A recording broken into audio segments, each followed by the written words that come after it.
Hello viewers, আসসালামু আলাইকুম। Welcome back to my channel. কেমন আছেন আপনারা সবাই? ভালো তো নিশ্চয়ই, আমিও ভালো আছি আল্লাহর রহমতে আর আপনাদের সবার দোয়ায়। তো আশা করি আপনারা সবাই আজকে আমার ভিডিওটি সম্পূর্ণ না টেনে দেখবেন। তো এখানে আমি মাছের যে মশলাপাতি আছে, শুকনা মশলা, সেগুলি কিভাবে আমি ব্লেন্ড করি সেটাই আপনাদের সাথে আজকে শেয়ার করব। তো এখানে আমি আলুগুলো, মাছের যে আলু আনিয়েছি 5 কেজি আমার 1 মাস যাবে না, হয়তো বা 20 দিন যাবে। তো নতুন আলু তো অনেক ময়লা থাকে, তো সেগুলি ক্লিন করে একটু রোদে দিয়েছি। তো এখানে আজকে আমি একটা বিকালের জন্য পুডিং তৈরি করব। তো পুডিংটা আজকে আপনাদের সাথে আমি শেয়ার করব। তো দুধ জাল করেছি, সেটা আর শেয়ার করিনি, কারণ সেটা তো সবাই পারেন। আমি এখানে গরুর দুধ নিয়েছি 2 কেজি। 2 কেজিকে জাল করে 1/2 কেজি করেছি, আর সাথে পরিমাণ মতো চিনি দিয়েছি। চিনিটা যে যার মতো খায়। আর এখানে 6টা ডিম দিয়েছি। এখন ডিমগুলো এক এক করে ভেঙে আমি ভালোভাবে একটি চামচের সাহায্যে নেড়ে চেড়ে নেব। এখানে ভালোভাবে ডিমটা নাড়তে হবে। তো এখন আমি দুধটা ঠান্ডা করে নিয়েছি চুলো থেকে নামিয়ে। এখন ডিমটা আর দুধটা একসাথে মিশিয়ে ভালোভাবে নেড়ে চেড়ে নেব। তো একটা ঘুটনির সাহায্যে ভালোভাবে ঘুটে নেব আমি। এটা আপনি ব্লেন্ডারেও ব্লেন্ড করতে পারেন। তো এখন একটা যে বাটিতে আমি পুডিংটা সেট করব, সেই বাটিতে কিছু চিনি দিয়ে হালকা একটু ক্যারামেল তৈরি করে নিলাম। এটা কিন্তু একদম সোজা। চুলোতে বসিয়ে বাটিটা হালকা একটু চিনি ছিটিয়ে দিবেন, তারপরে একটু হালকা তাপে চিনি ক্যারামেল হয়ে যাবে। তো এখন ক্যারামেলটা ঠান্ডা করে দুধ আর ডিমের মিশ্রণটা ঢেলে দিলাম। তো এখন এটা আমি একটা ভাপে বসিয়ে দিব। তো সসপ্যানে কিছু পানি দিয়ে তারপরে পুডিংটা আমি বসিয়ে দিব ভাপে। এদিক থেকে আজকে পরোটা খাবো সন্ধ্যার সময়, তো এখন পরোটাটা বানিয়ে নিব। আজকে আমি লাচ্ছা পরোটা বানাবো। তো এখানে পরিমাণ মতো ময়দা নিয়ে নিলাম। এই পরোটাতে আটা দিয়েও বানানো যায় পরোটাটা, কিন্তু ময়দা দিয়েই বেশি ভালো লাগে। তারপরে দিয়ে দিয়েছি পরিমাণ মতো পানি, একটু বেকিং পাউডার, চিনি, লবণ। দিয়ে দিলাম পরিমাণ মতো একটু সয়াবিন তেল। এখন সবগুলো শুকনো উপকরণ ভালোভাবে মাখিয়ে নেব। এখন দিয়ে দেব নর্মালে রাখা পানি, সেগুলো পরিমাণ মতো। পানিটা একটু হালকা হালকা করে আস্তে আস্তে দিতে হবে। তো ব্যাস ঝটপট তৈরি হয়ে গেল আমার আটা মাখানোটা। এখন আমি আটাগুলো ভাগ করে নিচ্ছি। তো আমরা 4জন মানুষ, 4টাই পরোটা বানাবো। আর এই পরোটাগুলো 2টা খাওয়া যায় না, কারণ একটা পরিমাণে পরোটা অনেক বড় থাকে, সেজন্য একটা খেলেই পেট ভরে যায়। তো আমরা 4জন 4টা পরোটা বানিয়েছি। তো এখন পরোটাটা আমি অনেক বড় করে বেলে নিব।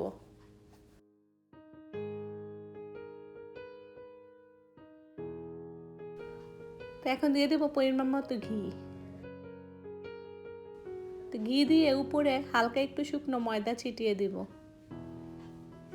এখন ছুরি দিয়ে সাইড দিয়ে কেটে নেব। তারপরে পরোটার শেপটা আমি রাউন্ড শেপে ভাঁজ করে নিব।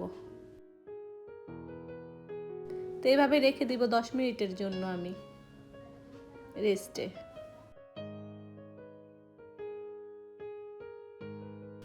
তো এখন এক একটা করে পরোটা আমি বেলে নিব।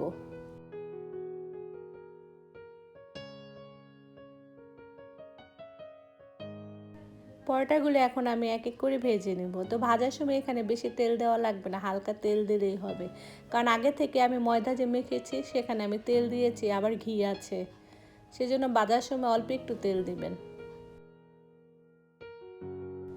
পরোটাটা কিন্তু খুব সুন্দর ফুলে উঠেছে আর খুব মচমচে হয়েছে, খেতেও কিন্তু খুব সুস্বাদু হয়েছে।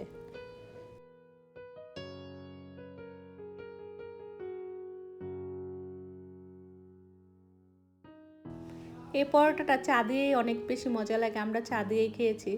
তাছাড়া ভাজি দিয়ে, সবজি দিয়ে, ডাল দিয়েও মজা লাগে। দেখেন পরোটা লেয়ারটা কি সুন্দর হয়েছে ভিতর থেকে।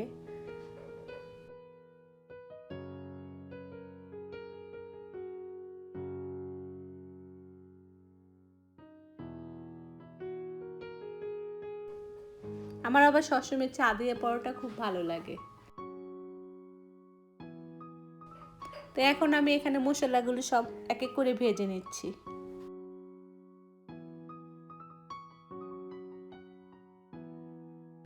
জায়ফল, জয়ত্রী আর অল্প একটু এলাচ একসাথে ভেজেছি। এখন জিরাগুলি ভেজে নেব। জিরাটা আমি হালকাভাবে ভেজে নেব। এখন আমি কাজু বাদামগুলি একটু পানি দিয়ে সিদ্ধ করে নিয়েছি, কারণ সিদ্ধ করলে বাদামের খোসাটা সহজেই ছাড়ানো যায়। তো এখন সবগুলো মশলা আমি একটু প্লেটে ঢেলে নিয়েছি। মশলাগুলো কিন্তু গরম থাকতে ব্লেন্ড করতে হবে।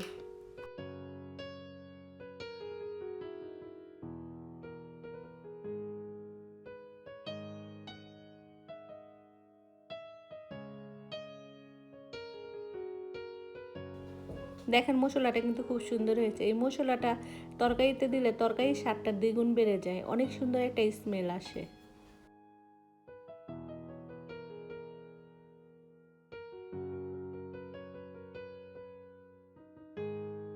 তো এখন আমি জায়ফল জয়ত্রীটা ফাঁকি করে নেব। তো এটা আবার একটু পানি দিয়ে করেছি আমি।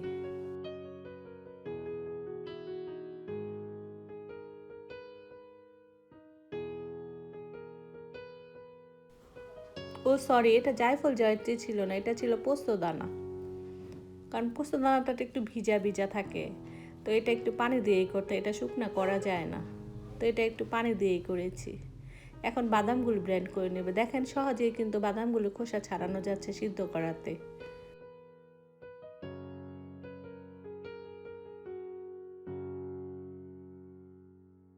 একসাথে মশলাটা করে রাখলে কোনো চিন্তা থাকে না, যখন তখন রান্না করা যায় নিয়ে।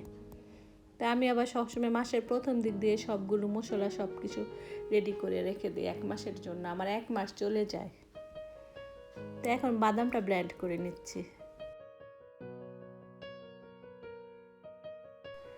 বাদামটা ব্লেন্ড করার সময় আমি একটু পানি দিয়েছি।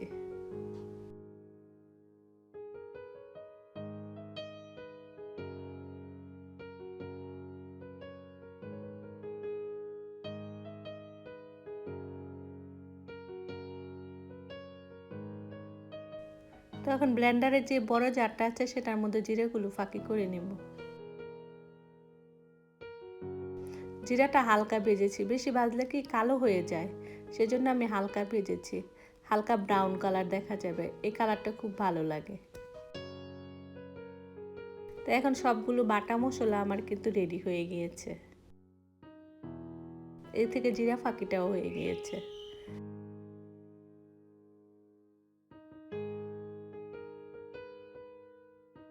জিরাটা আমি একটা কৌটাতে রেখে দিয়েছি। এখন এই মশলাগুলো সব ডিপে রেখে দেব।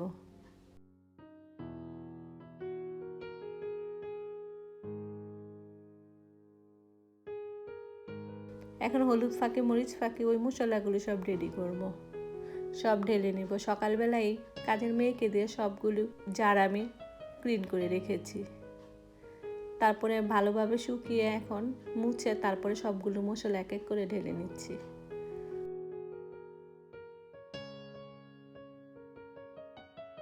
তো এখানে আমার মশলার মধ্যে ছিল হলুদ ফাঁকি, মরিচ ফাঁকি, জিরা ফাঁকি, ধনিয়া ফাঁকি, এলাচ, দারচিনি, তারপরে পাঁচফোড়ন আর লবণ।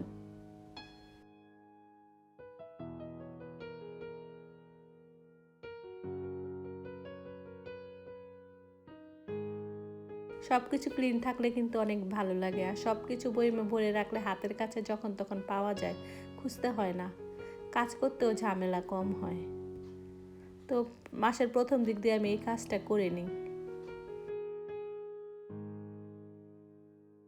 তো আদা রসুনটা এখন আমি ব্লেন্ড করিনি, যখন করি তখন আপনাদের সাথে শেয়ার করব, কারণ আদা রসুন আমার গত মাসেরগুলো অনেকগুলো আছে, সেজন্য এই মাসে এখনও ব্লেন্ড করিনি। এই মশলাটাই বাদ আছে করা।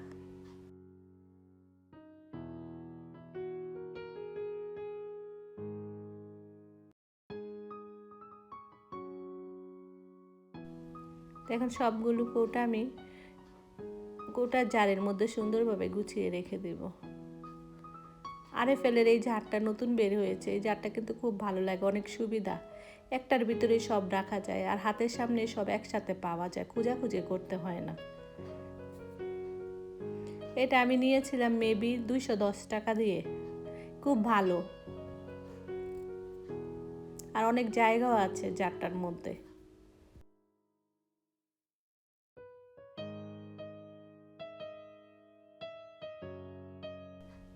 তো আমার গাছে কিছু তেজপাতা হয়েছে, আন্নিকে নিয়ে তেজপাতাগুলো একটু পারছি। অনেকগুলো তেজপাতা শুকিয়ে গিয়েছে। খুব ব্যস্ত থাকে এখন মেয়েদেরকে নিয়ে, সেজন্য আর দেখা হয় না। তো বাগানে তাকিয়ে দেখি তেজপাতাগুলো একদম শুকিয়ে গিয়েছে। তো আন্নিকে বললাম তুমি প্লেট নিয়ে দাঁড়াও, আমি তেজপাতাগুলো সব পারি। তো সব জায়েদের একটু একটু করে দিয়ে আমি একটু রেখে দিব, কারণ গাছের জিনিস কিন্তু সবাইকে দিয়ে খেতেই ভালো লাগে।